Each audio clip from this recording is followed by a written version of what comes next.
Sie hören Sport und Musik.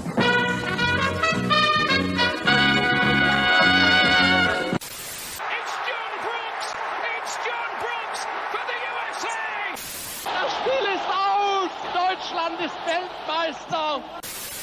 In a world where fans fight over whether to call it football, or soccer, two German men defy the odds and call it Fußball. Bringing you inside the German-American football experience. And now, here are your hosts, the Schnitzel Boys. Oh, yeah! Oh, yeah. Oh, yeah. Max Bretos, Oh, Max Bretos yeah. in the house. Oh, yeah! Okay, we had a big show. hey-o. Big show, big we're weekend, gonna big talk- show for a big weekend. Big show, big weekend, rivalry weekend. We will talk about the essentials, the deep topics tonight.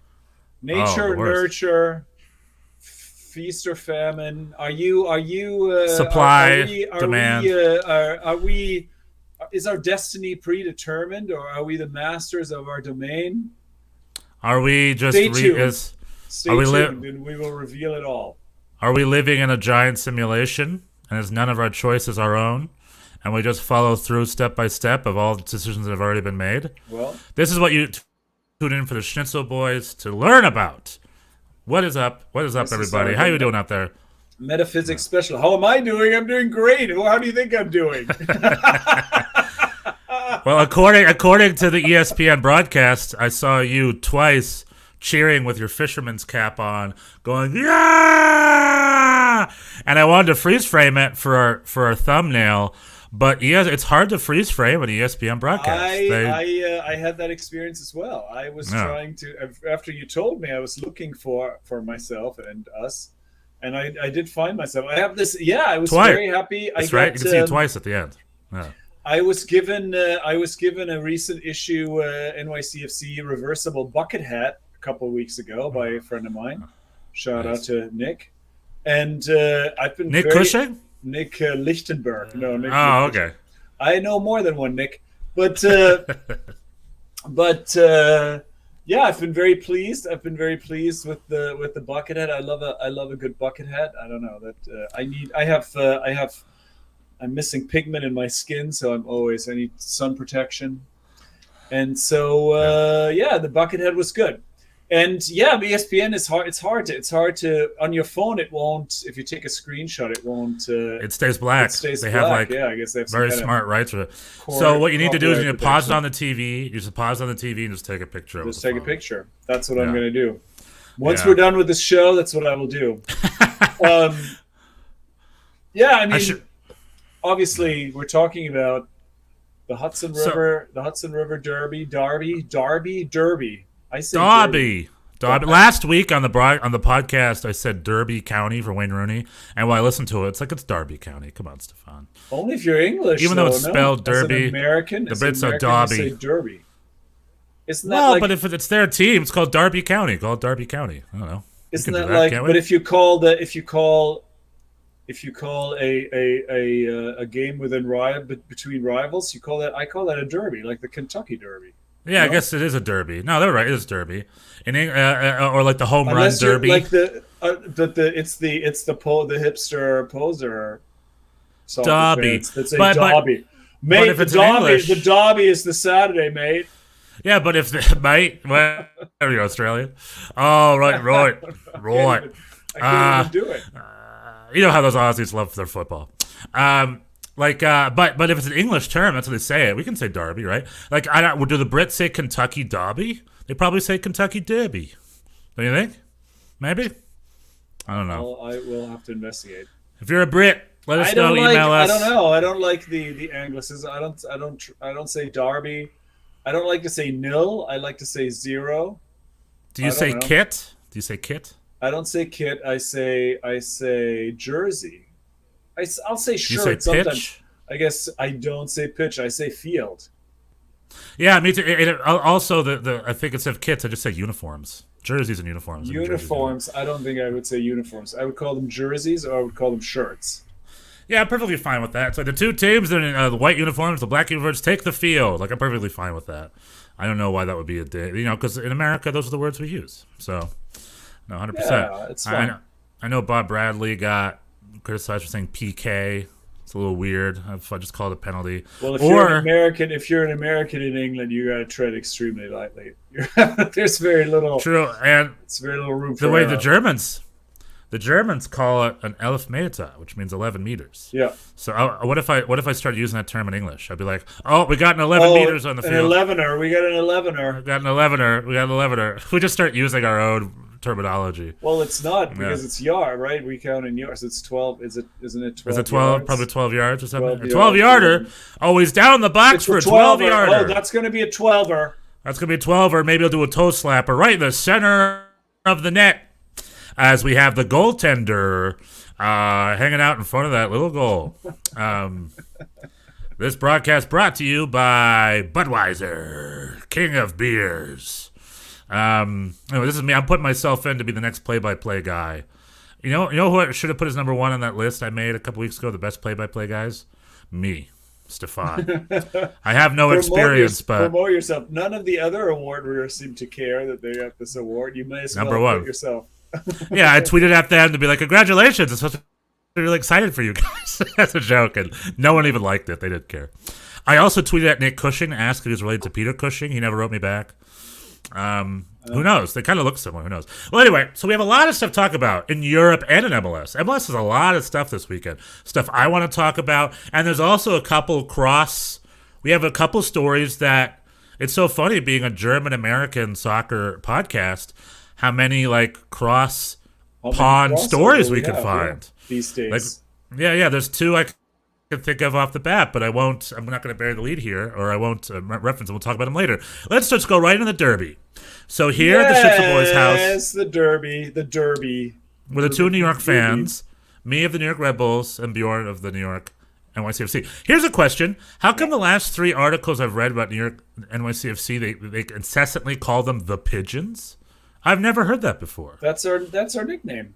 Well, I've never heard that before. It's not official, but it is, and not everybody likes it. It's somewhat controversial among the fans, but it is. Yeah, they started years ago, where people kind of came up with this as a nickname. We're the Pigeons, and then this thing happened with the Galaxy. I don't know if we talked about this before. The Galaxy players, while visiting Yankee Stadium, killed a pigeon. On purpose? During warm-up. No. Oh, accidentally. It was an accident, but there's video of this. It's pretty graphic.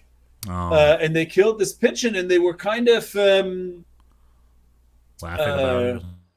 They were a little cavalier about it. We're sort of thinking, oh shit, it's funny. And then people just went nuts, and that then became a thing. And now we have this pigeon in Yankee Stadium. There's a fake pigeon behind the goal on a pole for every home game. So yeah, and there's been since they have pigeon scarves and pigeon.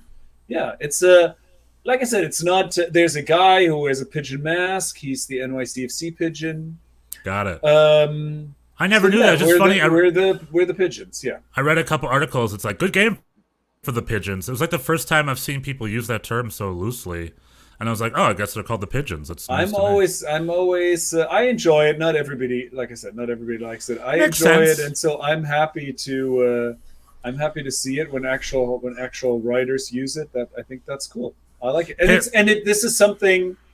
This is something that we always, obviously NYCFC as a CFG owned team, we always are subject to. Being called plastic or not, but we have given our short history, we have quite a few traditions or things or whatever that have been created authentically that have not been. Yeah, the pigeons thing just kind of happened. It's not like, oh, we have there's the Hawaiian shirt thing. At some point, this guy Okay. Had this like lucky Hawaiian shirt that he kept wearing, and we went on a good run. So now we have like an annual Hawaiian shirt night, and I don't know, there's things like that, and it's fun. I'm actually always pretty pleased with the way that, you know, we don't have the capos that stand with the back to the game and yeah, I'll never get that. Direct the chants, and it's you know it's a you know, we're not the best organized fans, or we're not like the most disciplined, or coherent, but we are for real. I feel like there's not a lot of like manufactured stuff. Yeah, I mean, my favorite CFG tradition is you guys transfer your players to bigger, better clubs the minute they get good. That's like my favorite CFG tradition. Because it was a bittersweet game. It was a bittersweet game for you, Bjorn, wasn't it? I know you're very happy, but I have a lot. You're talking about Tati Castellanos going to Girona. Finally leaving us. I have a lot to say about that later. Oh, I'm sure. But yeah, that is it's bittersweet. You got the vibe afterwards. There was a lot of emotion. There were a lot of long hugs. There was a lot of waving, and it just was like, oh, is this it? Maybe for him, because it's been in the air, obviously. And and so now it seems, although it seems as of today, it seemed I don't know, I haven't checked in the last couple hours, but last I heard it was possible he may play again on Saturday, and that would be his last game. Okay. Well, so we have the New York Derby this weekend. The New York Derby. In New Jersey, good crowd. Sellout, people said, yeah. I mean, they said that on TV, but it wasn't a sellout. I mean, a lot of seats were available. It looked pretty packed. We had, I mean, the NYCFC contingent, we were punished for the poor behavior of some at the Cup game. But there were probably plenty of NYCFC fans sprinkled throughout the stadium. Yeah, and it was funny. It was funny that they had one section kind of kept empty.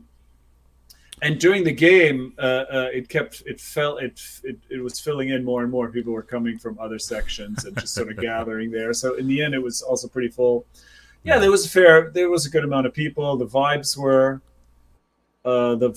good, and we won the game. What can we say? Congrats! It was a great goal. Right when that pass started, I'm like, oh, this is about to be a goal. It was like floated perfectly in and around, and then Tati with a great finish right past Carlos Coronel, who I'm telling you, I love Carlos Coronel. Whenever I see him play, I'm like, that dude is a lifesaver. Carlos Coronel is just a great keeper. So we got ourselves a great keeper in Carlos Coronel. Like the amount of saves he did in that game, despite that goal, which was a very unbeatable goal. Like, it was a great goal from Tati Castellanos. He had 2, if not 3, like off the line clearances. Like that free kick save at the end. I forgot who it was. Someone can, like top corner, one-handed save. Maxi Morales. Morales. Yeah, and then, I'm just like, good on you, Carlos Coronel. He's crushing it. And then somebody else, I don't know, somebody got the rebound off the line too. Haber then headed it towards the goal and right to Coronel. He was able to. No, somebody else. It was there was some, I don't know who it was. Somebody was standing on the line. Coronel was beaten. But that could have been 2-0. Yeah. Well, also the Justin. I got excited when Justin Hack did the late chip from just past midfield. That was headed off the line. Yeah. So Red Bulls held the ball well. I thought they played pretty well for most of the game. But the problem with it is I mean, it's a miracle we're in third place because we have no goal scorers. So if it's not Lewis Morgan or Aaron Long, our defenders, like who's scoring our goals? It ain't Patrick Livelout. It ain't Tom Barlow. It ain't Ashley Fletcher. They sent back to England. Thank God we got Luquinhas coming in up top. Christian Caceres. Like we've got. I think the rest of our roster's great, but we have a real hole up top. And if they finish this summer without signing 1, if not 2 new number 9s, then I don't know what they did this summer. I don't know what they did because that is really all we need. But we couldn't finish it. Kind Knipsa. We had a couple of decent opportunities, but we just didn't have anyone who could put it in the back of the net.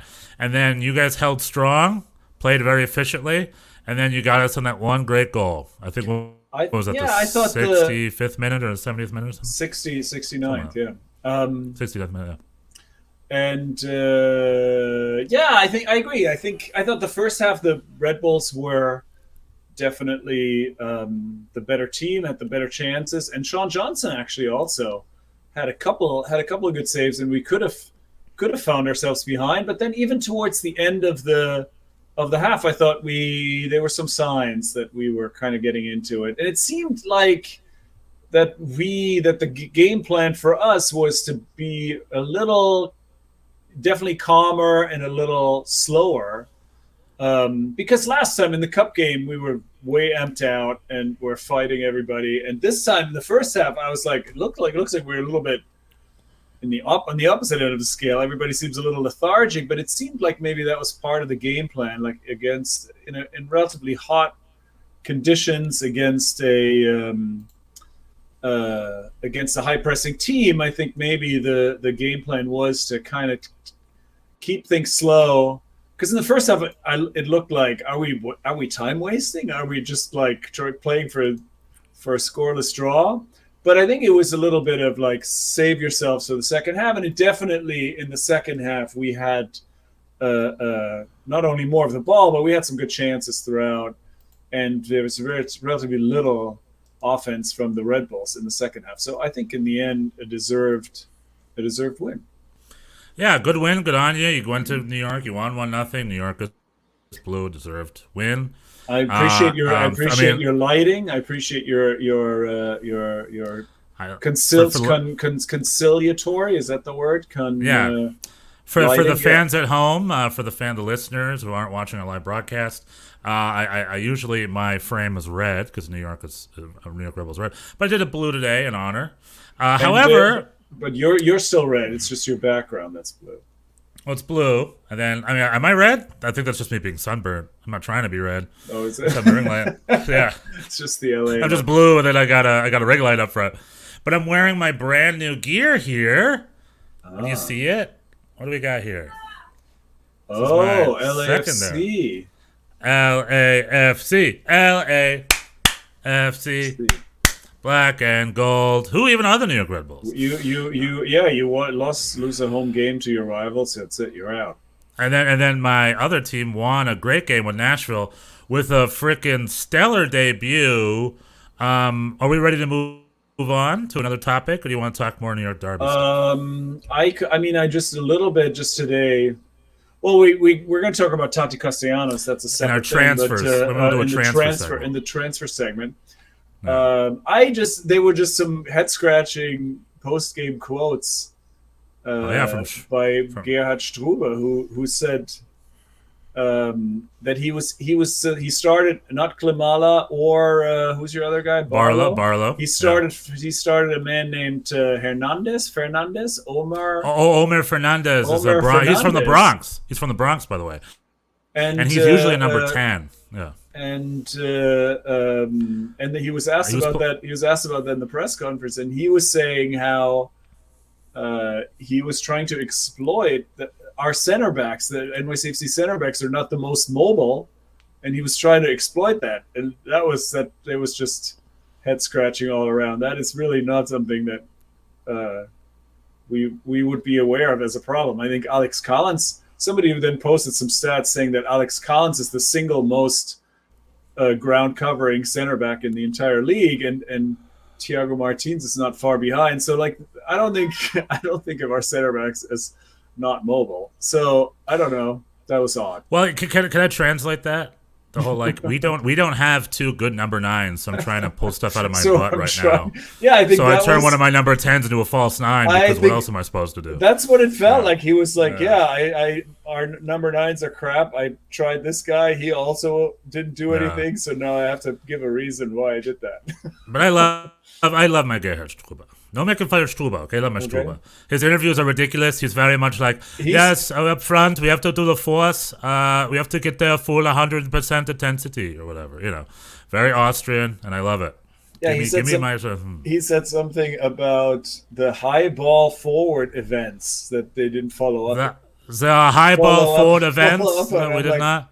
So that's just kick and rush, really, right? Like I don't know. Just like kicking. There's probably a German Red Bull term for it. You just literally translate it, and people are just like, "Yeah, whatever, man. I don't know. Who knows?" I thought no knock on the Red Bulls. I thought the Red Bulls for a lot of of this game defended extremely well. There was not a lot of Oh, yeah. space for us. Yeah, And we're tight in the back. Aaron Long. they're committed. And even really from the top, from the front. No, we're playing well, man. It was a good. It was not a bad performance. We're third place, and we're playing well. No complaints from me, man. It's a shame we lost to our rivals, but it's really just a regular season game. If this was a 1-0 loss that eliminates us from the playoffs, then I'd be way more upset. That'd be a whole different thing. Yeah. You're second, we're third. We're both doing fine. You have a game in hand over Philly Union and only 1 point behind, I think, right? So, and it feels like it felt. I mean, this was a good week for us. You know, we beat New England, and that on Wednesday the win against Dallas. We haven't talked about, but that was another kind of road win. Yeah, three wins in a row.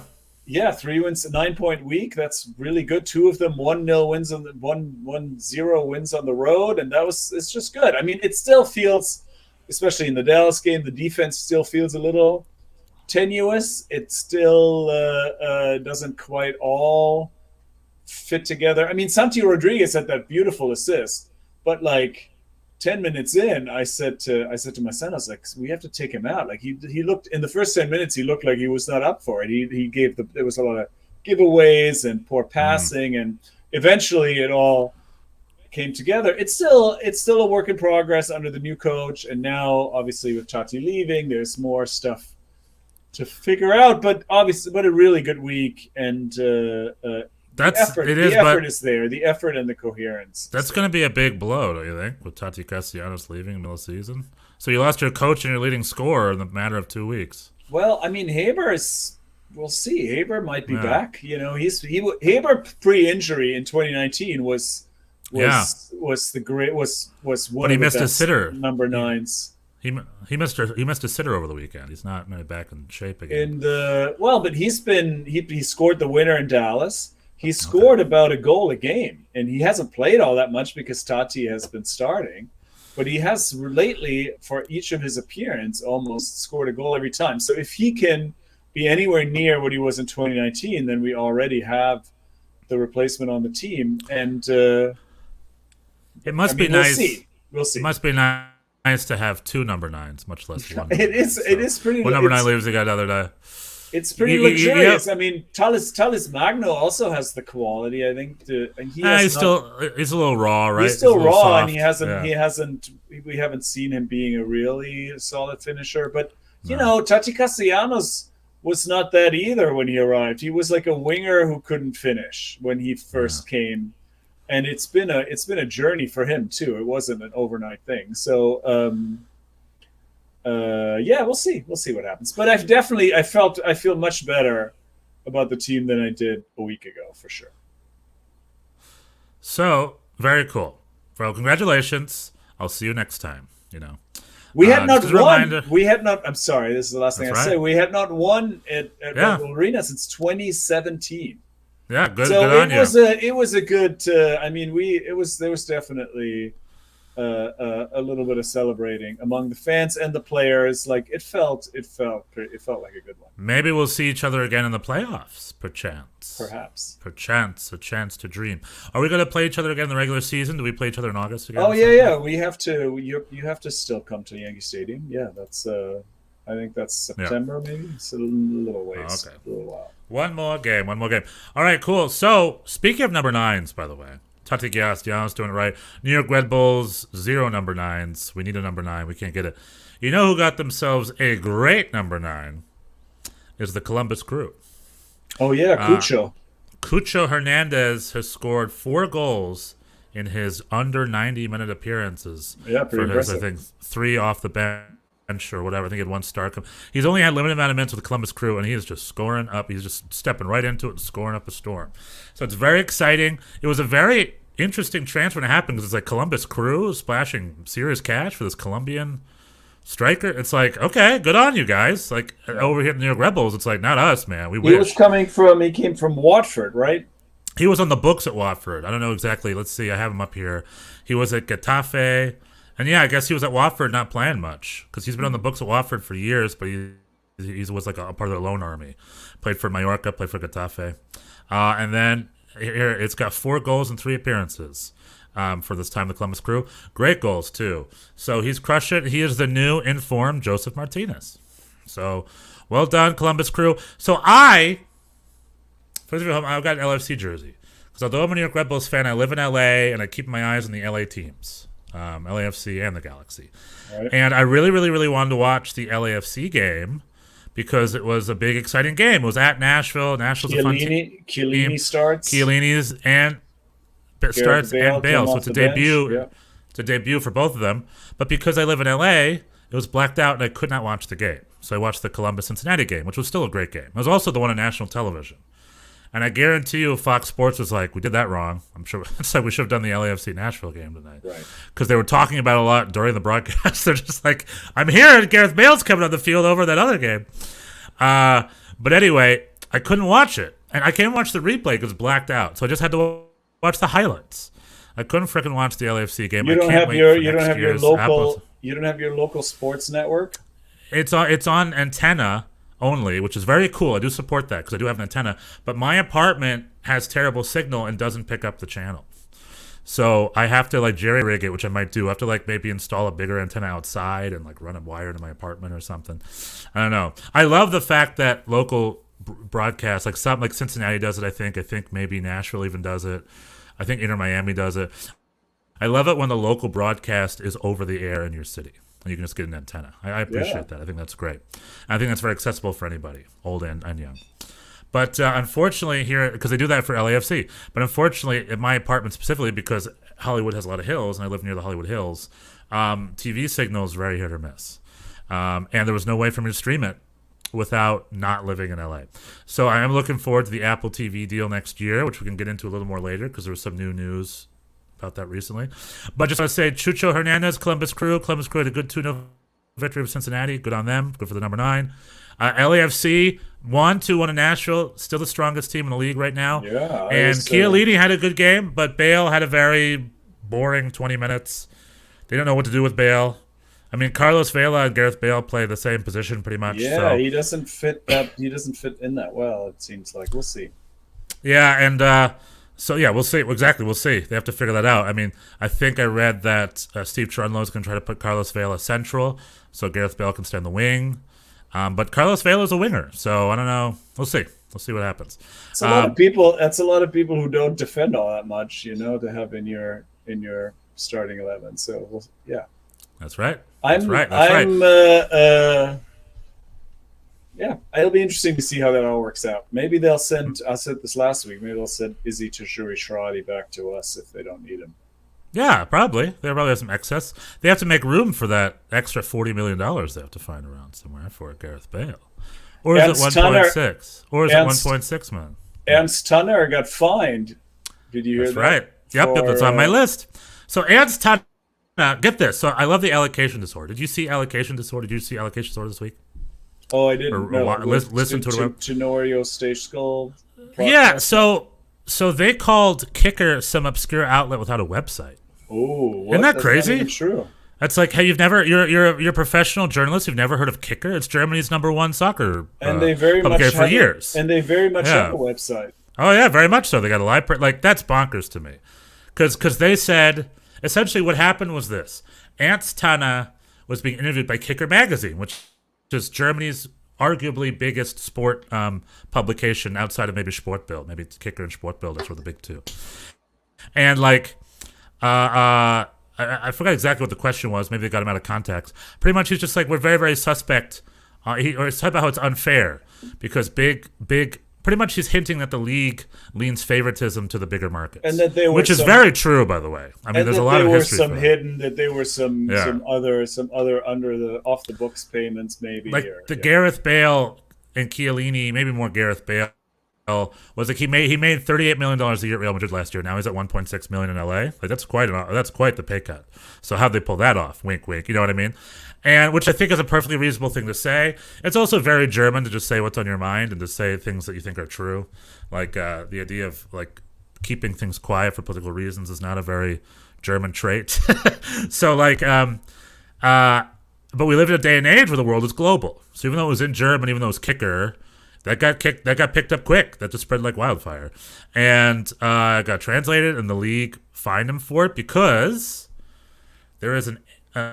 We'll talk about that in a second. The league fined him for it, but then Tanner had to come out and do sort of a John Thorrington, the sporting director of LAFC, came out and defended himself and said we have integrity and blah blah blah, and then Ernst Tanner had to be like, my comments were taken out of context. He had to apologize because the league has an anti-criticism policy from its staff.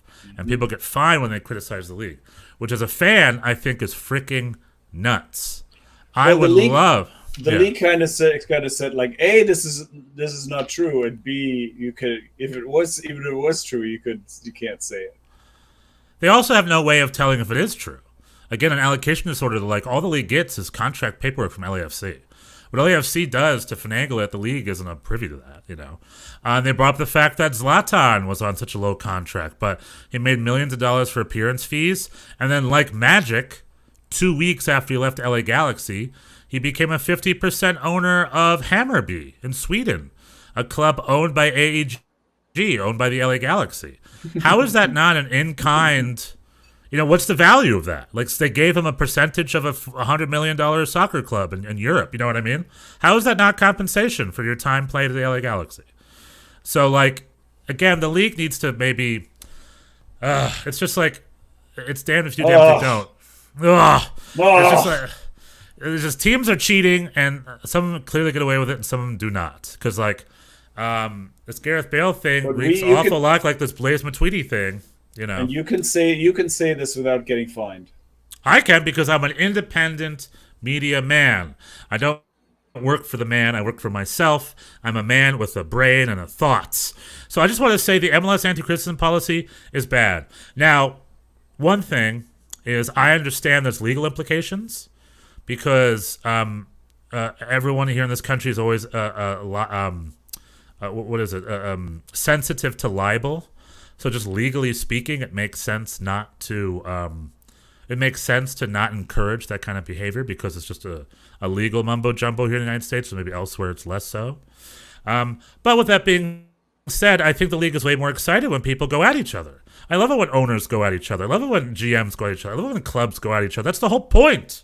Conflict. Gratuitous conflict. Gratuitous conflict. WWE, baby. Frickin' SummerSlam. 2010. I don't know why it's 2010.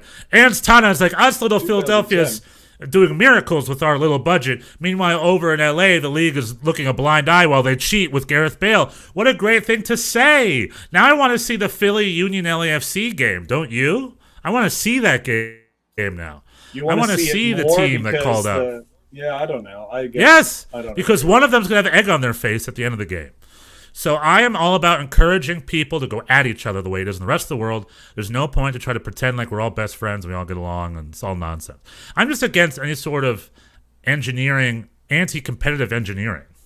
That includes in the signings and that includes in their press and how they behave themselves in their public. Right. You know what I mean? Okay. So that's just my little rant. But Ernst Tanner, great German Sportdirektor who was working in the United States, was interviewed in Kicker and he got a little bit of trouble. However, he's probably not necessarily wrong. How do you feel about him getting fined? How do you feel about that?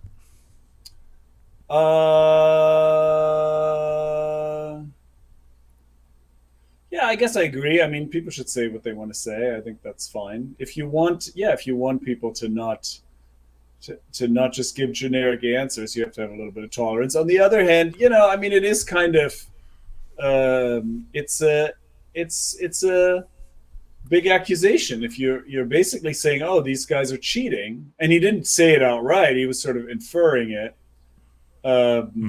So I understand that too. Since it's a single entity league, you're basically like accusing a colleague of cheating, and right. He doesn't have any real evidence. So yeah, I can see it. I can see it both ways. But again, he's just talking to someone. I don't know. All I know is that I understand as a league that might be embarrassing, but as a fan, I'm all about it, and I want them to encourage it, not poo-poo it. Well, that part I personally don't agree. I don't need extra extra beef like that. I'm perfectly happy with the sporting competition on the field. I don't need like general managers to be have personal animosity towards each other. That doesn't add anything. I'm not saying engineer me. that. I'm not saying engineer that, but I'm saying let them speak. Like in South America, the people let to say whatever the heck they want. It's just very interesting, and then they go for it because they're very passionate. And I'm like, I love a little more of that, you know. Yeah, And I mean, we had that like Patrick Vieira, Jesse Marsh feud back in the day. That was definitely a thing. They did not like each other. And they're about to go at each other in the English Premier League this year. Wouldn't that be fun? Well, they did They did last year, and did they? They have a it crystal. was pretty. No. It was still. I mean, you could see. Yeah, they played Leeds played Crystal Palace, and you could see like how Jesse Marsh was kind of very exuberant, and Patrick Vieira was like, "Yeah, I don't know, I don't like you." Yeah, but Jesse Marsh earned his spot. He's some bonkers, obscure Chivas USA player who's now an English Premier League coach. You know, so Jesse Marsh does good for himself. They just had very different personalities. You know, Yeah. like Patrick. I mean, both obviously. Patrick Vieira also very competitive, but like a much more kind of a gentle guy, and sort of have a more of a philosophical worldview and talking about the players expressing themselves and things like that. Whereas Jesse Marsh is just like a terrier, and he would like push his grandmother off a bridge if that meant he could win a game. I don't know if that's true. I would agree with that. He's got a very American mentality when it comes to competitive sportsness, of course. But like, I don't know. I think Jesse Marsh is also pretty in touch with that kind of stuff and creates a positive vibe. I think Jesse Marsh is very much in the Jurgen Klopp vein. He's like from the Jurgen Klopp school of coaching a little bit. Right. Not entirely, but in that thing where Patrick Vieira is more. Leeds what?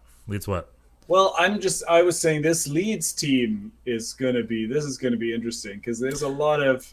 I'm going to watch them every week. There's a lot of MLS, it's Tyler Adams, a lot of MLS talent there, and this is going to be. Tati Castellanos almost landed there, right? Wasn't he linked to Leeds? He was. I don't know how real that was, but. Also, how would he have gotten a work permit? He's not playing for Argentina, I think.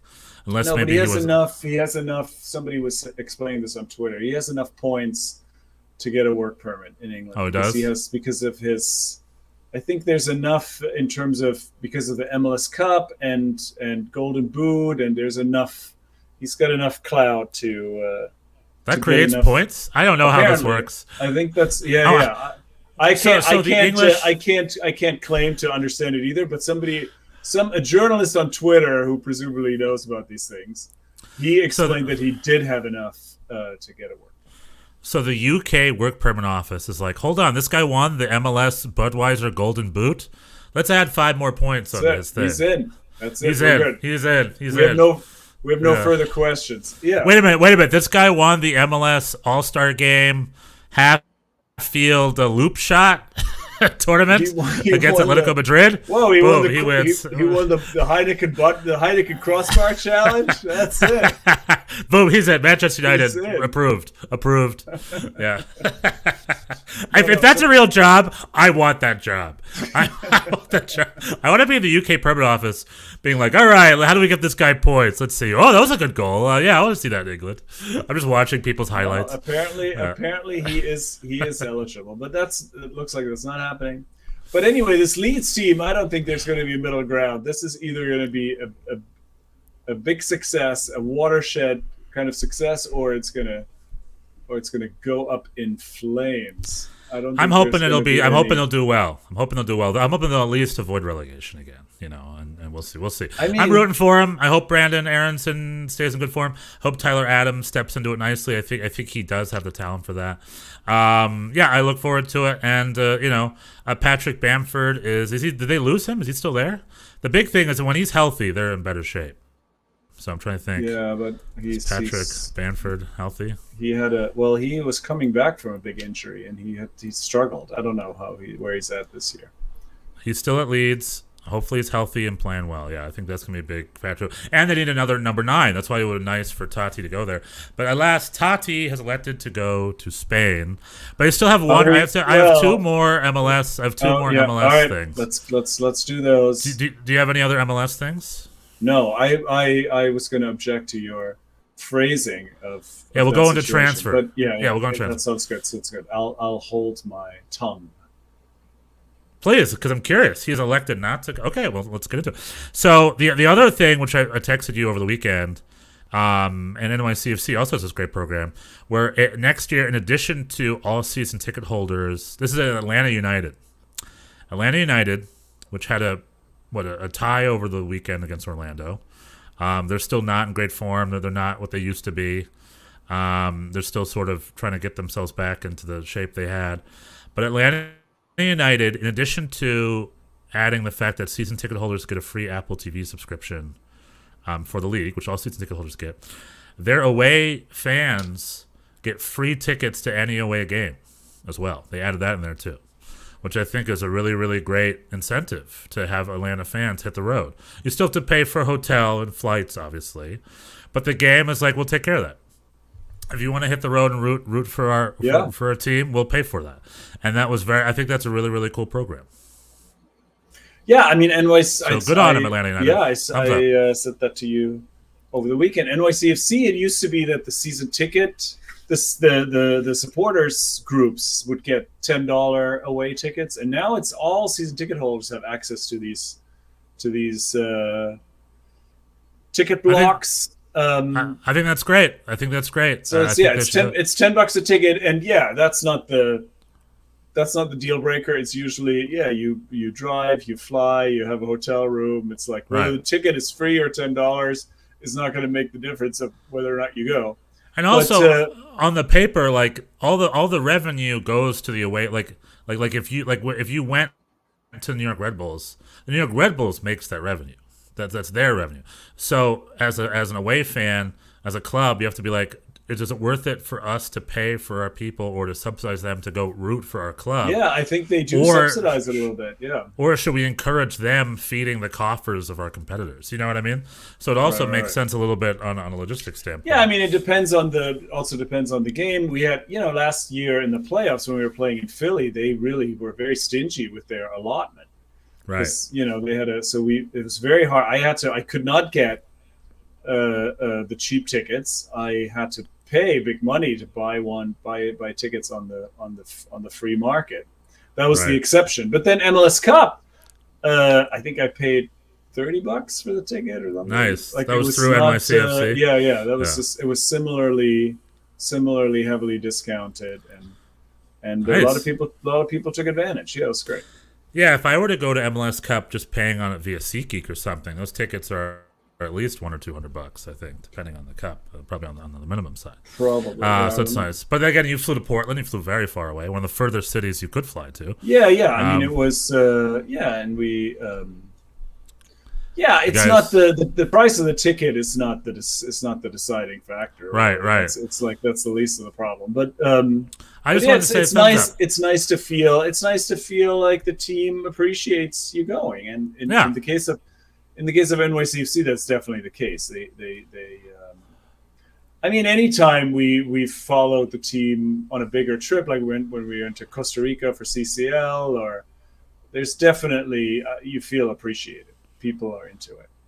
No, that's nice. It sounds like you have a really good relationship also with the other fans and the club and things like that. So it's good. I just like that. Anything when the fans win, thumbs up, because it's about the fans, right, friends? It's about the fans. So I just want to give a thumbs up. I criticized MLS's anti-discriminatory policy, but I support clubs like Atlanta and NYCFC serving their away fans well. So a thumbs up. You take a little, give a little. The last piece of news I want to talk about is there was an article or there was a tweet or something from a guy who covers media analysis. Pretty much talking about that ESPN and Fox are going to have some sort of linear deal with MLS moving forward with TV rights. Mm-hmm. But the nugget in the article was that MLS is going to make its own in-house production facility in New Jersey in 2026. So 2026. And the reason I think that was interesting is because who's going to produce, like, how are you going to, I'm just curious. I thought they were working on that now. because I thought they were going to produce all their games starting next season. And I guess I don't know the details. Maybe no one does. Maybe they're outsourcing it to ESPN and Fox for the next couple of years or something. I don't know, or they're renting a third party, or they might be hiring. Maybe they're hiring a third party production company moving forward. I don't know. I'm still a little. All the details aren't ironed out, at least in public, and unless someone knows something I don't. I'm curious how they're going to be producing the games in the next couple of years. I read a tweet over a tweet over the weekend. I forget from who. I would like to give credit, but I don't remember. But somebody was saying how, just talking to a lot of the local broadcast teams, people don't know anything. No one's heard anything. There hasn't been like any, and so there's a lot of uncertainty, not just about, obviously losing the gig, but on top of that, just even if you were offered employment in this new, it was like, where would you have to live? Would you have to travel everywhere? Right. Like, what is the, right. So there's a lot of, it seems like. And they have to make the choice soon. They got families. So I was gonna, I mean, just on every level, this just seems, almost an impossible undertaking to figure all this out in the next however many months to be ready for next season. We'll see. It'll be interesting. There'll probably be it'll be a little throwback to early MLS kind of chaos. I think it's probably gonna maybe get worse before it gets better, but we'll see. MLS is brought to you live via the fans on TikTok. Watch the game via fans' phones live streams. I'm ready to. I'm ready to step in. I'll do commentary on my phone. It'll be fine. Oh yeah, me too. Let's do it. Let's offer our services. I do love in this day and age how you can watch a goal from 100 angles from people's phones. Just hashtag it, and you can just see different angles of the same goal. I think that's pretty cool. So many great shots from Tati's goal. And Tati also just pure sass, sort of parading in front of the Red Bull with the hand to his ear. He got hit by a water bottle. I saw that. We got punished for that kind of thing, but I guess was he hit? I saw one was thrown. Yeah. I mean, he didn't. It bounced off of him. I mean, it wasn't obviously. It bounced off his leg. It wasn't like he just kept going. It wasn't. Didn't hit his head. Yeah. It did not hit his head. It hit sort of the back of his leg, and it wasn't thrown particularly hard. But still, I mean, But people need to stop throwing stuff, or else, just like in South America, they're gonna build cages in between the fans. Don't throw stuff. Don't throw stuff. Come on. Even when you're mad, don't throw. Just stuff. keep it to yourself. But I just want to say, it mentioned that ESPN and Fox will not pay any production costs. So MLS is going to pay that. In the old days, when I was watching MLS back in the day on ESPN, MLS bought the airtime and paid for the production costs. It cost them money. And I'm wondering if they're about to hop into kind of a similar thing where maybe they don't have to pay for airtime, but they have to cover the production costs just for the next year or two. If they outsource this all, it's going to be expensive.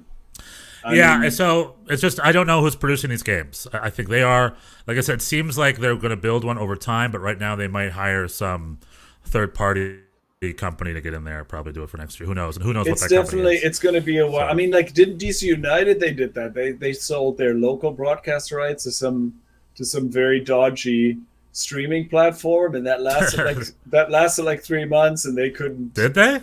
This was a few years ago. I forgot. I remember the Columbus Crew didn't have a local broadcast package at all one year, and so they told the fans, just sign up for ESPN Plus and watch the away broadcasts of all your games. I mean, it's like it's there's definitely the possibility for some goofiness here.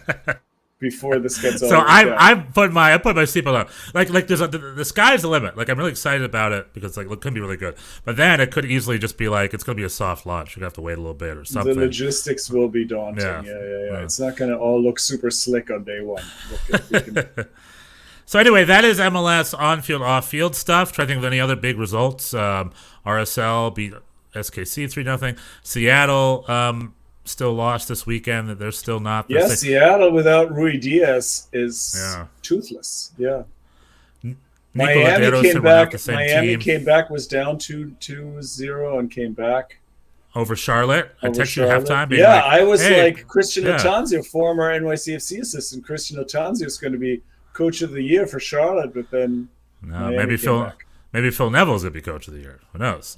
Benching Higuain has been great. He's been coming off the bench. Yeah, now he's coming off the bench to score. Yeah, Chicago's looking better. I watched a lot of that game in Chicago. I watched my pick for broadcaster number one, Tony Meola, Chicago and Seattle. That was pretty entertaining. And Arlo White that's a good play. Yeah. And Chicago won. I also tuned into Philly against New England, hoping to see Philly lose. I was like, 68th minute, New England leads. I tuned in, but then Philly came back, scored 2 to win. Never count out Ants Tana. That man is a magician. They're doing over there in Philly Union. Good on him, Philly. Philly consistently with Jim Curtin and their homegrown players. Just as a club, just give it up to the Northeast. By the way, New York Red Bulls, Philly. I think NYCFC does okay. Like bringing in good obscure or domestic talent and not necessarily breaking the bank. Like you know what I mean. Like developing players and developing a club. Yeah. And I think we do a good job with that here in the Northeast. Other teams could take note, I think, a little sometimes. Just like here, LA Galaxy, their disaster continues. They have this academy. They haven't produced a decent academy guy in a long time. It's just... Anyway, LAFC doing great. LA Galaxy, just... They haven't had much to be excited about for a while now. And we'll see what's going on with the Galaxy. But the Galaxy, that's a whole other topic. We'll maybe save that for another time. Let's talk some transfer news. Let's go. All right, so we got all sorts of stuff in MLS. Something I want to talk about maybe first and foremost. Again, this is the other thing I alluded to. This is one of those great German-American storylines. It's perfect for the Schnitzel boys. A great German-American Schnitzel soccer player named Julian Gressel. Is it Gressel or Gressel? Gressel. Maybe it's Gressel, probably. Gressel. Was a great player for Atlanta United. He went up to DC United, just a great all-around player, great winger. Like, I'd love to take him in New York Red Bulls. I'd grab him in a heartbeat. He learned via Twitter that he was going to Vancouver. That's not true. He did not learn via Twitter. No, that's not. That's what he said on his podcast. He learned via Twitter? No, on his podcast, he said, I learned via Twitter that I was going to Vancouver. So I called my agent, and my agent learned it from me. Isn't that crazy? Julian Gressel said that. Unless he's lying, that's what he said on his podcast. Because he said on Twitter when somebody was tweeting about this, he was like, he responded and said, I'm glad you found this out 2 minutes after I did. So I thought No, I found this out 2 minutes after you did. That's what he said. I think it was he said the opposite. Are you sure? I think so. Hold on. We need to figure this out because I think Julian Gressel was like, it's cool learning about this stuff on Twitter. It's cool you found this out 2 minutes before I did or something like that. Because he said, I read a quote today that he said it felt shitty to him that he was wearing, the DC United training gear and somebody told him, oh no, you're no longer on the team. Mm-hmm. Yeah, I'm looking at his Twitter feed right now. Listen to everything regarding the trade here. Okay, Z, it isn't Tuesday, but it's ready for we discussed trade from DCU, speed the process, the warm welcome from Vancouver, an unexpected thing. So I think he's backtracking a little bit, but let's see. Let's talk about. He had a whole thing. He had a whole Twitter space on Twitter. Thank you, DC. Daughter was born in DC. No, thanks to all my teammates. His tweet says Stephen Goff. Oh, here we go. Glad you found out 2 minutes after I did. So you're correct. But Stephen Goff and him found out at exactly the same time. So like he found out. But essentially, okay. So all right. I guess I don't know where I heard that from. I thought on his podcast that he found out via Twitter, or maybe almost did. No, but his agent didn't know. And like.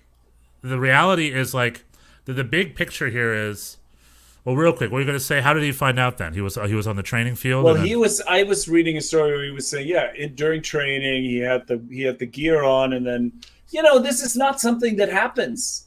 To us here in America, it's what happens. These trades, where people get swapped or people get like traded at the deadline. This happens in every sport in America. In soccer internationally, this is not a thing. No, You don't just get called in the office and told, oh, you're going there. You have to consent. Like you're going to be part of that decision. Yeah. And so this is just something. And there's numerous examples. And also the difference is in terms of MLS compared to the NBA, NFL. Like those people basically have unlimited amounts of money, and for the MLS players, it's much less so. Like it's not like they have millions of dollars at their disposal to have like overlapping residences or deal with their families or whatever. These are very much, like I think Julian Gressel probably, I don't know what his salary is, but these are people that are more or less upper middle class. I don't know, depending on where you draw that line. But like, they're certainly not poor, but they're also not like they don't have unlimited money. No, they can't afford two homes at the same time. To all of a sudden like uproot your whole family. It is very. I mean, you can understand. I don't like it. People into it. I don't like it because Walker Zimmerman had the same story. Or like you hear it all the time. Yeah, Dex McCarty. Dex McCarty that time he got married and 2 days later he had to move across the country. Yeah. I do not understand why after 25 years of CBA negotiations, the players couldn't come up with an agreement where they have a little bit more of a say in where they play. I mean, that stuff's crazy to me. And also, unlike the NBA and the NFL, soccer's a global market. They can always leave. Like if what's his face doesn't want to get traded for the Dallas Mavericks, it's not like he can go to some equally elite basketball league somewhere else and go play, or even more, So I just don't understand. I hate as a fan, just as a person, seeing how players just have no rights to where they want to play. They're just like, Vancouver is like, you're ours now, boom, and you need to be here tomorrow, boom. I don't know. And we didn't tell your agent. Like his agent learned from him. That's crazy to me. Yeah, it's crazy. And I haven't heard anything about that in this context, but it's also maybe this is like he has residency issues, maybe because he was trying to become a U.S. citizen. He had this idea of playing for the U.S. team. I don't know if now moving to Canada messes with his residency requirements. I don't know. There might be all kinds of other. What if he starts playing? What if he starts playing for Canada instead? And he goes and wins the World Cup with them, and then we missed out. It's tragedy.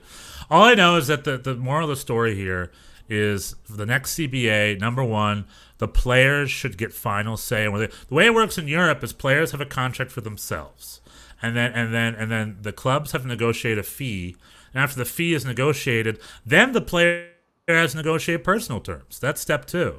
And if the player doesn't negotiate personal terms, then it's canceled. And then there you go. The player gets the last say. Yeah, and now we have elsewhere.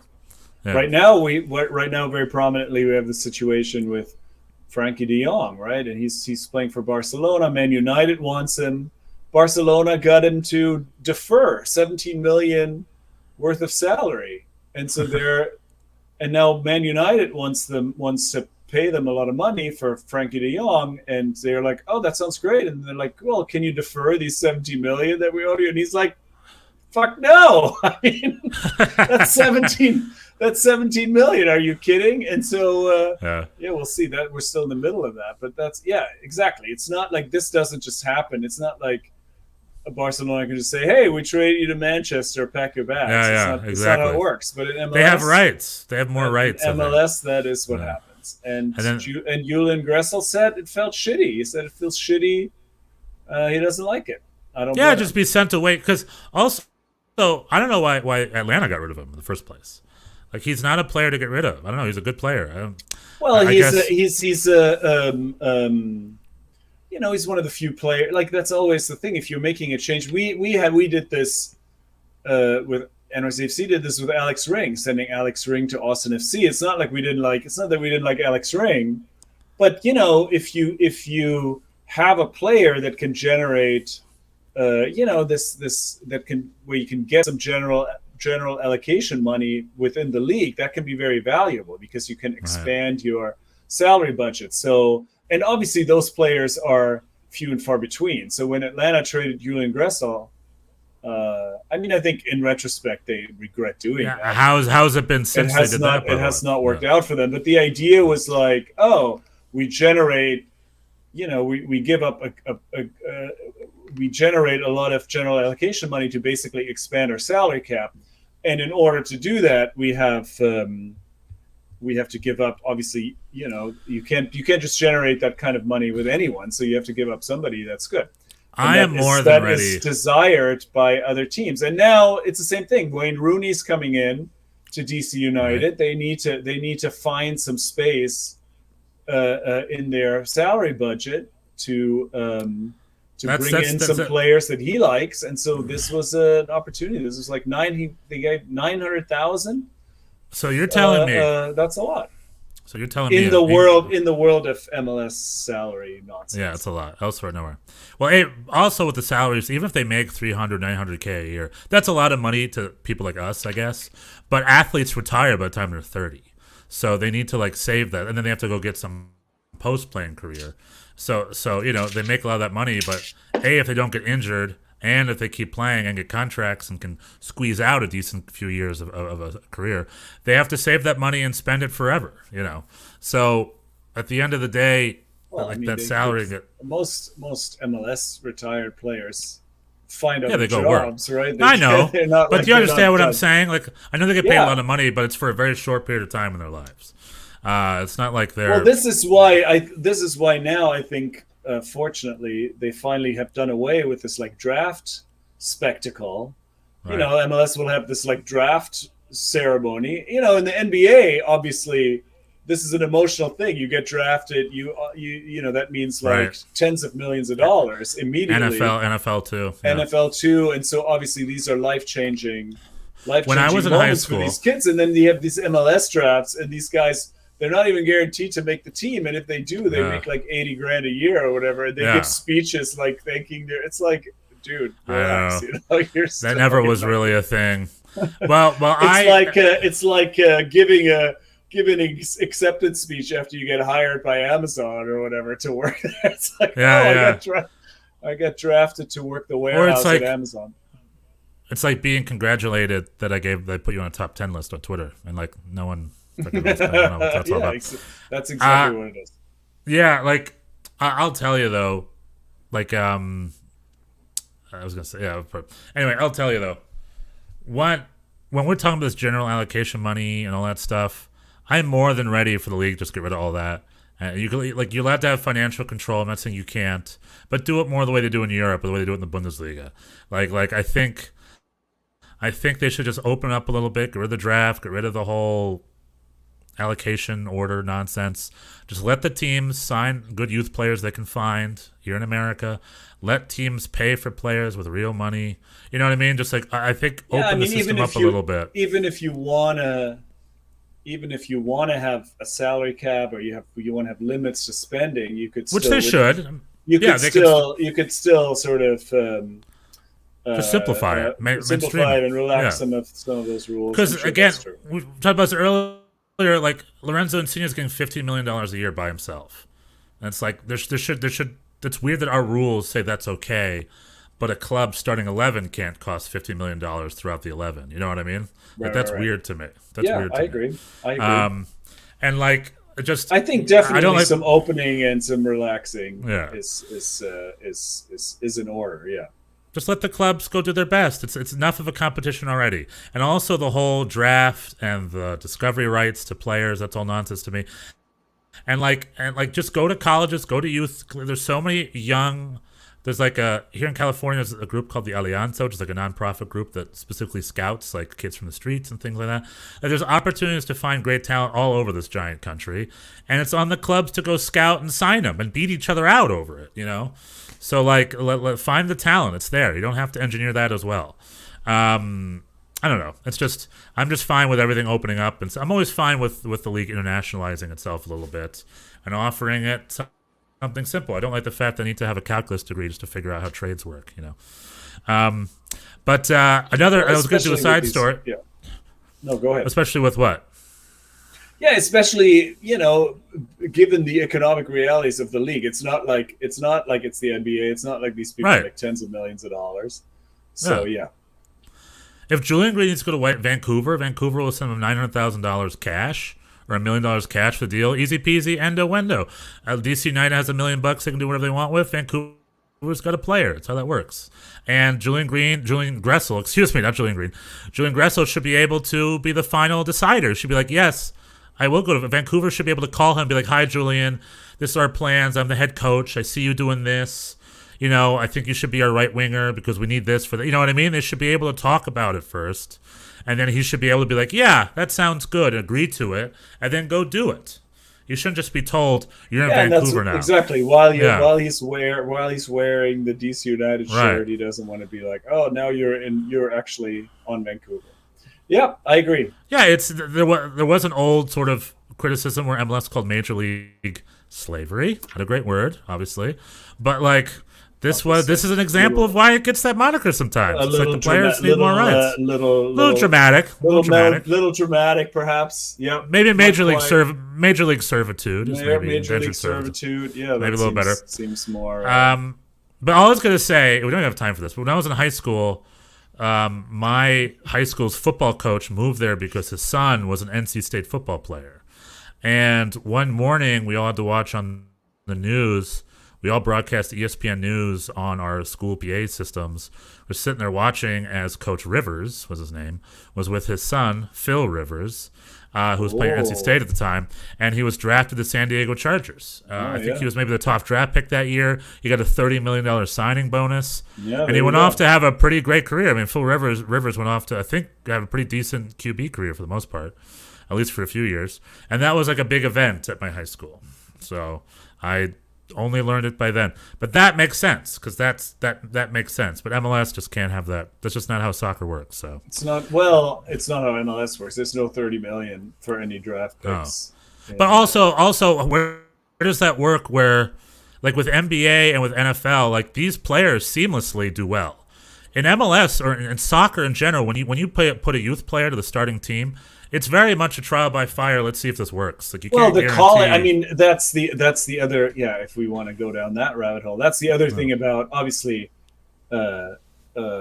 here college basketball is the feeder system for the NBA. It's a very high level competition. In soccer in this country, all the major talent has been siphoned off to the academies, etc. And so if you are playing 4 years in college, you're already probably a talent level below everybody else. And so, these people are not often not even, like in the MLS draft for the last few years, beyond like the first 4 or 5 people don't necessarily even make the roster. So it's just not the same, which is why the pomp and circumstance never made any sense of people like going on people being announced and going on stage and getting handshakes and speeches, and it's not appropriate. Well, it's just that's what happens when American sports executives run a soccer league and all their experiences NFL and things. Well, they want to, it's another event. It's another thing that people get into. Obviously in the NBA and NFL, these drafts are huge events. People get very intense about it, but it just doesn't work that way in MLS. Okay. Anyway, Tati, that was our first transfer story. We got a few transfer stories. Next transfer story: Tati Castellanos, long hug, saying goodbye. What I've read, and you had umbrage with what I said, was that the City Football Group will be sending him from NYCFC to their sister club in Spain, a newly promoted La Liga club called Girona, right? Sporting Girona, or is it just Girona? Mm-hmm. Yeah. And then what was the umbrage? Well, you said that you said that he had chosen to go to Girona, and I'm not sure. Yeah, of course. I mean, of course, he is agreeing to it, like we just said. He's not going to. But I don't think this was his first choice necessarily. By the way, John Mueller, shout out to him. He works for the Athletic. He's an old NYCFC fan, and he was tweeting today how it was exciting that next year both the next year, the greatest striker of all and Robert Lewandowski are both going to play in the Catalan region of Spain. And yeah. So, well, good for him. What I was going to say about this, and this is where I was going with my early hyperbole about talking about the, are we the masters of our domain, or is our fate preordained as a soccer player? Anyway? What I'm saying is Tati Castellanos has been wanting to leave since at least last winter. He's been the Golden Boot winner, MVP candidate, best striker for NYCFC, very solid player. The team has said they want $15, $16 million, whatever it is. And those offers have not materialized, and they have continued to not materialize. He wanted to leave in the wintertime. He was going to go to River Plate, perhaps. He was hoping that would further his ambitions to play for the Argentine national team. That fell through. Palmeiras, I think, made like a $10 million offer that the club rejected. Obviously, these are all, we don't know this 100%, but this is what has been out there. And so he was going to leave during the winter. Ronnie Dyla said, Tati, stay, try and win the Champions League. He said, okay.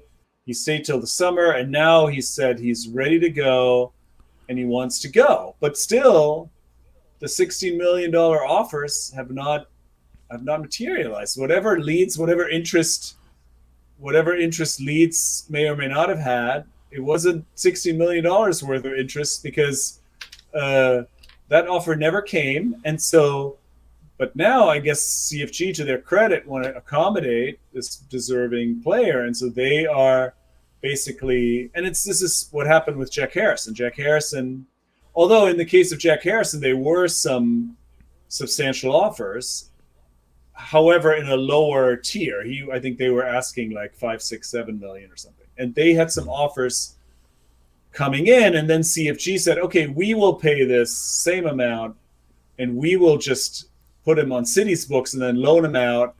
And then he went to Middlesbrough, then subsequently went to Leeds. He played on loan for Leeds 2 years until they finally bought him. And now the rumor is he's going to Newcastle for £37 million, supposedly. Really? Is he leaving Leeds? That'd be surprising. Leeds key players. This is a rumor that's out there. So anyway, long story short, what I'm saying is the similar thing is happening now. CFG is going to buy Tati, put him on City's books, and then loan him out to Girona, the newly promoted Spanish team, and then that's where he gets his shot. And then hopefully, I guess the best case scenario here is that he does well there, and then his value rises even more, and then somebody else will step in. Girona, I don't think this is his first choice. This is a newly promoted potential clusterfuck of a team. What? They're going to fight. They're going to fight against relegation. Yeah, what? Quiz. Oh, which one of your relatives is the treasurer of Girona? I don't know. Are you going to tell me? It's my uncle, Tio Alberto, mi tio. No. Girona. What place did Girona finish in the second division this past season? Oh, I don't know. Third? 6th. How did they get promoted? Oh, they have a playoff because too? There's a playoff. They were the bottom team of the playoff, and they got promoted. So they were 6th place the second division. Yeah, so this is going to be it's going to be a wild ride. I mean, this could just be quiz part 2, Bjorn. City Football Group owns 47% of Girona. Who owns 35% of Girona? Not your Tio. No, Matteo Alberto, no, he's the treasurer. He's not there. Marcelo Claure owes 35% of Girona. I don't know who that is. Marcelo Claure is the owner of Inter Miami FC. Oh, right. Okay. Wait, what about the Moss brothers? Well, he's a part owner. I think David Beckham. David Beckham's also a part owner. But Marcelo Claure is a big player in South Florida. He's been trying to get clubs to come there forever, including the ill-fated Barcelona-Miami club from 15 years ago, which I can save that story for another time. But so my theory is this is just a cover to get City Football Group to loan him to Girona, so Girona can loan him to Inter Miami. And then Tati Castellanos will start playing for Inter Miami starting next week, I think. No, that's absolutely not the case. However, okay, I'm just joking, obviously. So it's just interesting that he's going to a club that's co-owned by another MLS owner who's not an NYCFC owner. It's also interesting that Ricardo Pepi went to Germany for $20 million, no problem, and no one will touch Tati Castellanos. This is where I'm going with this. This is my long-winded rant, because it's got me thinking. It's like, why is there no 60 million? Like Pepe goes for 20.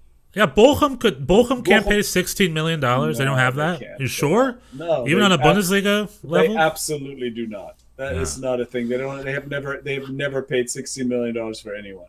But Augsburg, maybe they can shell out $20 million. Augsburg had some help from a. Yeah, since the last one went so well, right? Why not do it again? Right. So, anyway, I was gonna make this list. I was like, this is weird. And so I was looking through exports, MLS exports going to Europe. And when you come to the truth of the matter is, we are MLS boosters, right? I'm a big fan. I'm a recovering Euro snob. You and I are both. Me too. We're both. We love the league. We promote the league. The league has improved so much. We're boosters. You have to listen. Boosters. You have to listen to us every 6 months. Because we're booster shots. Oh, we're hey-oh.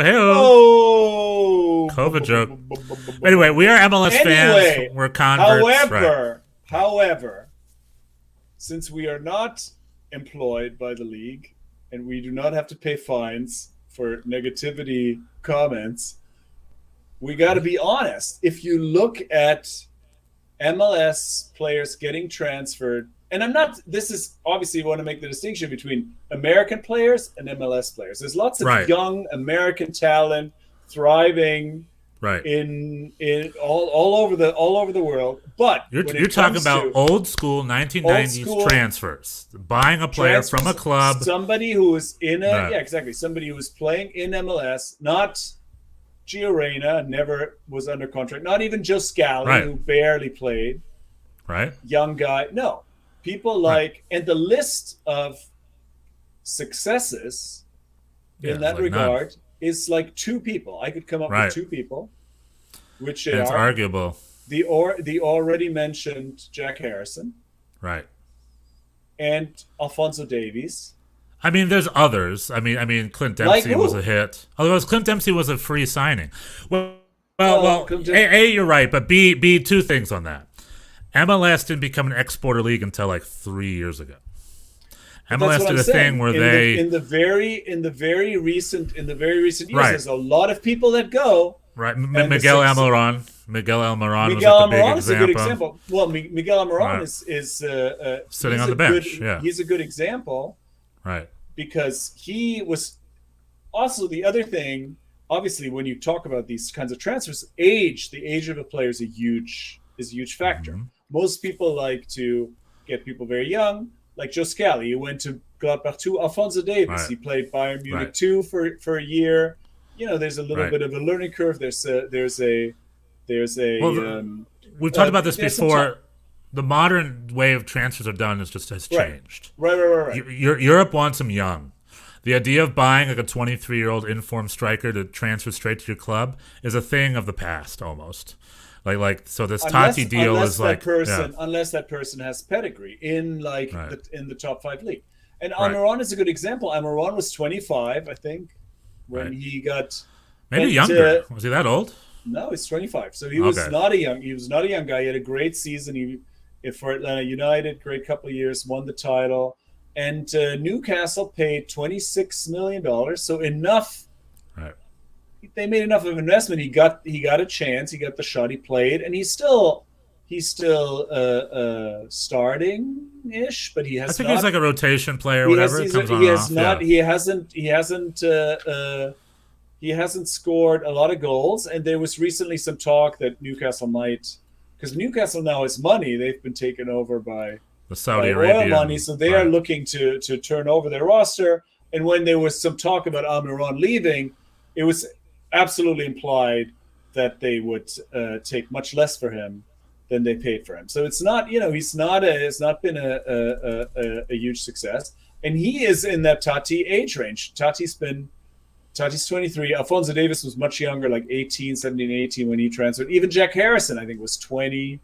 And Jack Harrison had a bit of he went to Middlesbrough on loan, then he was in the championship with Leeds for 2 years before they made up. So he had some time. Right.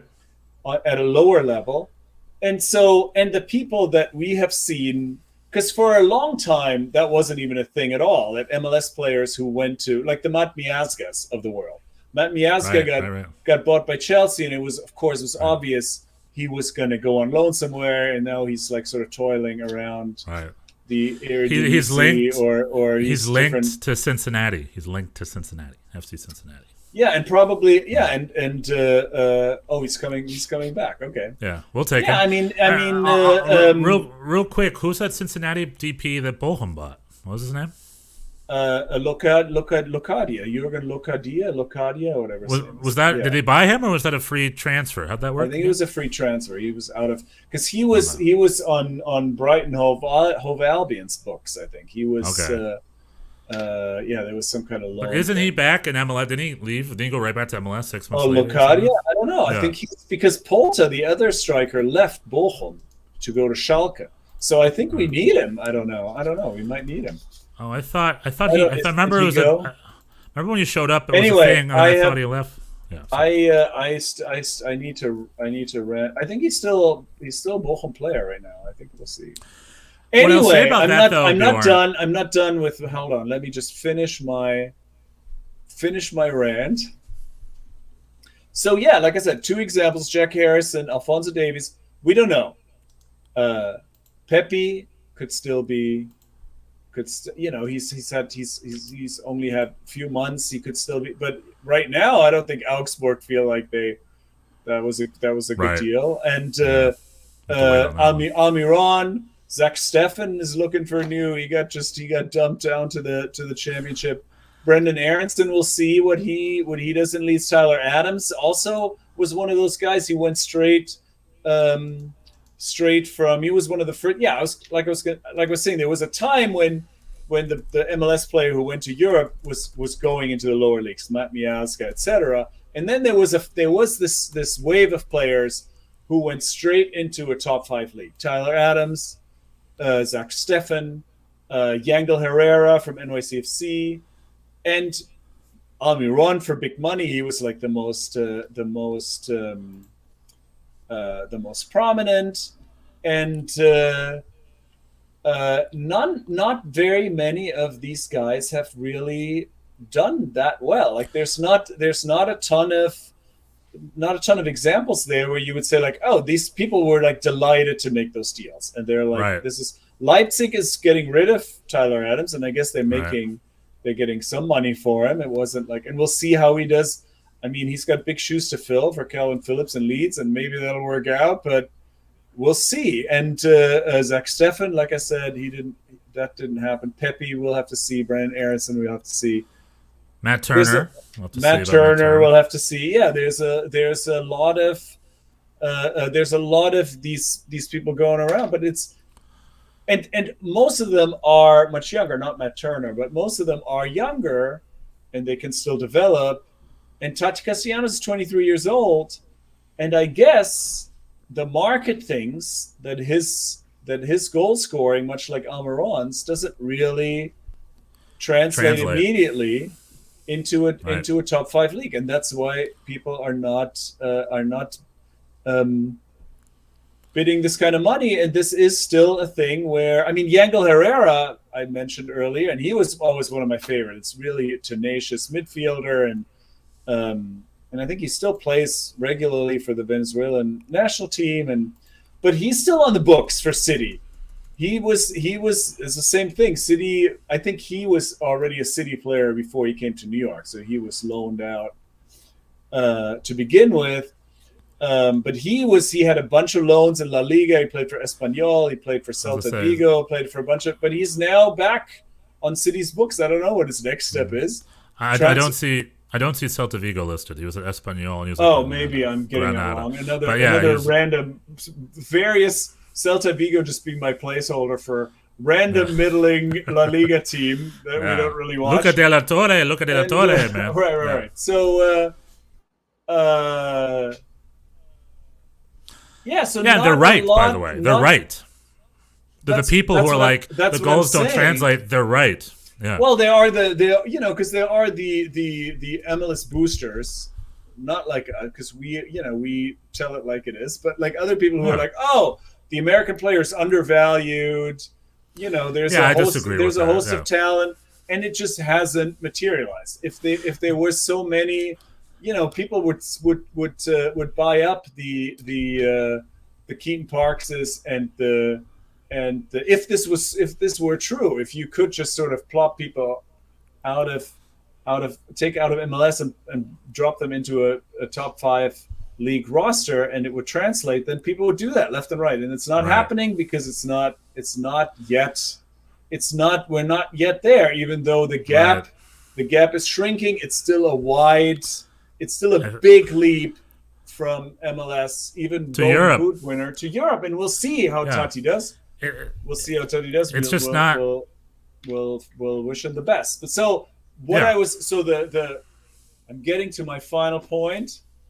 Dude, bring it home, Bjorn. Bring it home. Of this long rant. It does seem like to some extent your fate as a soccer player is determined at a younger age. Like if you are a the different echelons of player quality, or your trajectory as a player is to some extent determined as a teenager, whether you are in the like Man City, Barcelona, the top tier, like somebody like Gio Reyna, who was like, I'm not going to sign for NYCFC, I'm going somewhere to a European academy, Dortmund, and he's on at a young age. At a young age, he's on a different level. Christian Pulisic, Joe Scally, Weston McKennie, all these guys who are at the top level, that the fork in the road happened at a much younger age. And to some extent, if it doesn't happen to you then, obviously hope springs eternal. You can't fault Tati for wanting to give it a shot and have the opportunity. But to some extent, I think there's also some wisdom in knowing this and knowing your own limitations and being like, hey, this is like Joseph Martinez being a good example of this. He's been a little ravaged by injuries, but he had his attempts at Serie A and he knew what he had in Atlanta. He was like, this is great, like this is my prime. This is working. My prime. This is, people love me. This is I'm gonna just stay. Just stay and be the man and be happy with what I have, and not like constantly sort of wonder what would have been. And so that's kind of, I think, the philosophical point I'm making. And I think, to a point, we talked about this a lot with Jimmy Sands and Rangers, which we'll see how that turns out long term. And I think the same thing now with Tati and Girona. Hopefully it goes well for him, but I could also see him, doing this for a year or two and then getting sold to like a Liga MX team or something like that. Yeah, but you're 100% right. Like it's apples and oranges. You just can't. Here at MLS, we are boosters, but we don't have a quantifiable translation to success. It's very much apples and oranges, 50-50, will it happen, will it won't happen. There are success stories. They've done, I don't know. It's quite a mixed bag. But I wonder if that's pretty much the same with any other league too. It's not just MLS thing. And what I will say is over the past 10 to 15 years, Europe has just put themselves in this upper echelon. The top leagues of Europe. Yeah. Europe's elite has become so elite because, like in the '90s, South American, like the Brazilians and Argentinians, would just go straight to Europe and just destroy. Now they're the same boat. They have to get bought at 17. Vinicius and Neymar was maybe more an exception, but he still got bought when he was 20. There's a few like Real Madrid and Barcelona have Artur was an example. He was like the next great sort of player, the guy who was very similar to that great Spanish player who scored the goal of the 2010 World Cup. His name escapes me at the moment. But he sort of kind of fizzled off and didn't really fulfill. The guy who went to Japan, what was his name? He scored the goal in the 2010. No. The guy who scored the goal in the 2010 World Cup, bald guy. He was like the second best player in the world behind Messi, but Messi took all the thunder, kind of. What was his name? It's gonna kill me. Anyway, bald guy, Spain. Yeah. He's like the team captain in the middle guy. He was like the Leo Messi of the Spanish national team. He went and played for Kobe in Japan for a couple of years. I think he just retired. Great, one of the greatest players of the last generation. Artur was like him. He was his replacement, but Artur never lived up to that. From Brazil, and like it's just a Iniesta. Thank you, Jean Guy. On today's Iniesta, thank you, Jean Guy, and thanks for listening. If you have any questions or anything, let us know. And like, it's just. It is hard to translate, so I wish Totti the best. I think he's going to a place he'll succeed. Argentinians do well in Spain. The culture is very similar. It's also a small club. Quiz, number 3, Bjorn. How many fans does the Girona Stadium hold? Well, if you're asking, God, it can't be a lot, right? 14,000? Less. 8,000. More, right in the middle. 11,000. 11,000. He's going to 11,000. So this is going to be. There's going to be fewer people than for NYCFC. That's crazy. All right. yeah. It's going to be less of an event. But he's going to Spain. He's going to play against Robert Lewandowski. Lateral move. But also, it's a good showcase for him to maybe get to a bigger club. Like it's one of those things. Like Celta Vigo doesn't want him now, but after a season at Girona, maybe he'll then end up at Valencia or Celta Vigo or one of those clubs. Maybe that's like playing on another club is a much better showcase than playing in North America. So you just got to get there, and he just did that. Right. So good on him. I'm curious how the money worked. It seems like City Football Group is not going to make much money off him. If essentially just bought him and just start transferring him. So I guess the money isn't really great for them, at least not right now. Maybe he's being groomed to be a bench warmer for Manchester City under Pep someday. Pep's mentioned he liked him, who knows? But I just remember back in the day, I love that MLS is selling players. There was a time when they just didn't want to sell anybody. It was terrible. Back in the day, like Clint Dempsey would have to wait till his contract was up, or a Clint Mathis. I remember Clint Mathis went to Europe. He trialed at Leicester. He trialed at Rangers. He trialed at Hannover. And he ended up signing with Hannover because I think Steve Chernow convinced him to stay there. And despite him leaving shortly thereafter, he had a pretty great little 6 months at Hannover right away. And then under Eva Lenin came in. He didn't have a great relationship with him. What I'm saying is for Americans to go over there, they had to wait until their contract here was up. Or what we saw a lot of, like with Camilo Convedso, what was his name? The Vancouver player who went to Mexico. They had to pull a fast one where they had to just go to the club, wear their jersey, get tweeted out on their Twitter that they have the jersey, and MLS had to be like, hold on, we didn't agree to a transfer. We still have, and then they had to go to court. That happened like 3 times one year, which to me communicated the fact that MLS is not good at, again, MLS has control issues with their players sometimes. And I think in response to that, they're more open to selling them and things like that. Well, the MLS has a lot of option. They have these dreaded option years that where at the end of the year, the club then they can choose or not. With a day's notice can decide whether to extend a player or not, and they're just unilateral options. And so sometimes that's how players try to get out of that by just like, okay, I'm just going to leave. You have an option, but I don't care. And then, track me down. They put the jersey on the club in Turkey, do the old this or whatever. Yeah, and then, like, I'm here end, now. Yeah. And then in the end, they have to somehow settle these. Yeah, like Kyle Larin. Kyle Larin had to do that. Yeah, and that was very much like, all right. The guy from FC Dallas, what was his name? I don't remember. Yeah. Anyway, but there are a few cases like a few players kind of have to when they feel like they have opportunities, they have to take them. Anyway, that was my transfer rant. I just once I looked into it, it made more sense why there weren't as many offers for Tati as there seemed to be. And maybe that River Plate deal would have really been his best option. I don't know. Yeah. But the other thing is we have a thing where maybe we jump too high. Like I remember when Paul Arriola and Jordan Morris went to Swansea. Jordan Morris got injured, unfortunately, and Paul Arriola was there for a few months. But that's what I was like, that's more like it. Let him go to the championship. Get their feet wet, maybe impress in the championship, and then from there, like the idea of going to a smaller club and then showcasing yourself onto a bigger club is probably the better route these days anyway. But then the counter argument I would make to that is like, or just stay where it's going well. Like what is the point of being? The championship is a grind. Yeah, but the La Liga and there's no guarantees. There's no guarantees. If you're you can always come back. If you're Almiron, right. Well, yeah, but you also the way like Matt Miazga. The way you go to a new team also makes a big difference. Almiron, they paid $26 million, which is not the most that anyone's ever paid for a player, but it's a big amount, and so he had his opportunity.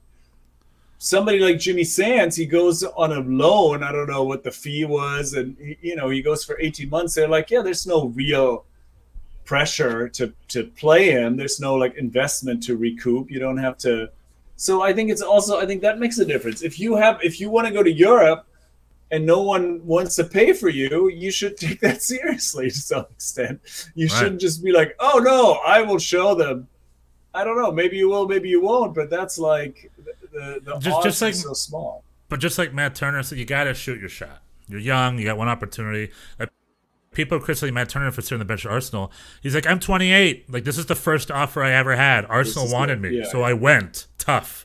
I'm gonna go. Like, why would I not go? No, I mean, I totally understand. Yeah. And in his case, I mean, that case is different because it's Arsenal offering him, offering the spot. Why would he say no? But but then on the other hand, with Tati, it's like, oh, Europe or bust. I want to go, and now I must go. Yeah, and he went to La Liga. No one really went to La Liga. Yeah, but he went there because CFG said, all right, we'll put you on our sister. We'll see how this goes. We'll find out. See how it goes. I don't think this is a great move for him, and that's. I would disagree. I would disagree. I think because they're still trying to figure it out, and if the next phase is we transfer players to smaller clubs in their leagues, and then sell them on for a sell-on a year later and make more money that way, and also it helps with their stability, that might end up being a good thing. Yeah, but that also assumes that everything goes perfectly. Everybody who leaves, and if it doesn't, there's always a transition. There's always a transition. He comes period. back. Players are better when they have experience. Like Matt Miazga has come back to MLS. I would love him in New York Red Bulls. And Matt, do you think FC Dallas wouldn't take Ricardo Pepi back right now, and Ricardo Pepi wouldn't destroy next year in the league? Like, you can always come back. And when you come back, like Clint Dempsey came back a man. He left a boy and he came back a man. Can't go home again. Yeah, why not? You always gotta come home again. But I mean, I'm just saying. Sometimes it works. Sometimes it doesn't. There's not much of a lose-lose there. Oh. Well, I don't agree. You're blowing up a good situation. I don't know. Tati Castellanos goes to Spain, scores 0 goals, and then he comes back to NYCFC. He wouldn't come back to NYCFC. He's gonna go to some like Liga MX team or whatever because they're gonna pay. Why wouldn't he come back? Yeah, why wouldn't he come back to NYCFC? Anyway, I agree with you. You are losing players, and it's a little disheartening, and you're losing them to situations that aren't amazing. That's not great to see, but that's on them. They can stay if they want to. I don't know. It's absolutely on them. I advocate for them to make these decisions. I just, in this case, in both, and this is not me being like, oh, sour grapes, you left our team. It's like, I'd be excited if Tati went to, I don't know, what would be a good team? Where? Like, Valencia. Let's say Girona. Yeah. Valencia or Valencia. Girona is going to be a dumpster fire of a team. It's going to be very difficult for him to really establish himself or do. I mean, it's going to be a very difficult situation. I don't know. If he went to Valencia, Sevilla, whatever, I don't know, or Leeds maybe. I'd be excited for him. But I think these are kind of these like Europe or bust moves, like Jimmy Sands to Rangers or this. I don't know. I've said enough. This was it. Shaq Moore's going to Nashville. That's going to be good. Great move for Nashville. Great move for Shaq Moore. The other thing is with that last thing, maybe City Football Group is like, we can't have Toddy go to Leeds.